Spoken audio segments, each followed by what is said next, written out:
ലോകത്തിന്റെ വിവിധ കാഴ്ചകളും സംസ്കാരങ്ങളും നേരിട്ട് കണ്ടാണ് അവർ കാസർഗോഡ് തിരിച്ചെത്തിയത്. ഇന്ത്യയോട് ചേർന്ന് കിടക്കുന്ന 7 രാജ്യങ്ങളാണ് അവർ സ്വന്തം കാറിലൂടെ സഞ്ചരിച്ചത്. ഇക്കഴിഞ്ഞ ഡിസംബർ 13 വൈകിട്ട് 5 മണിയോടെയാണ് ഖാദർ കുണ്ടംകുഴിയും സുഹൃത്ത് ഷാഫിയും തങ്ങളുടെ ഫോർച്യൂണറിൽ യാത്രക്കിറങ്ങിയത്. കാസർഗോഡ് നിന്ന് മുംബൈ വഴി മധ്യപ്രദേശ്, UP, ബീഹാർ, വെസ്റ്റ് ബംഗാൾ, നാഗാലാൻഡ്, മണിപ്പൂർ വഴി ഇന്ത്യൻ അതിർത്തിയായ മോറയിൽ 10 ദിവസം കഴിഞ്ഞ് എത്തുകയായിരുന്നു. പിന്നീട് കാർ തിരിച്ചത് മ്യാൻമാറിലേക്കായിരുന്നു. അവിടെ 7 ദിവസം തങ്ങി.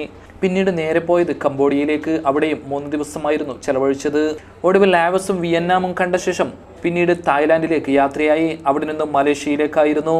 അവിടെ നിന്ന് സിംഗപ്പൂരിലേക്ക് പോയ സംഘം അവിടെ 6 ദിവസം ചെലവഴിച്ചു. ലോകത്തിന്റെ വിവിധ ഭാഗങ്ങൾ സന്ദർശിച്ച് അവിടുത്തെ സംസ്കാരവും അവിടുത്തെ ജീവിത രീതിയും മനസ്സിലാക്കി കാസർഗോട്ടേക്ക് തിരിച്ചെത്തുമ്പോൾ നവ്യാനുഭൂതിയാണ് ഹൃദയത്തിനുണ്ടായതെന്ന് അവർ പറഞ്ഞു.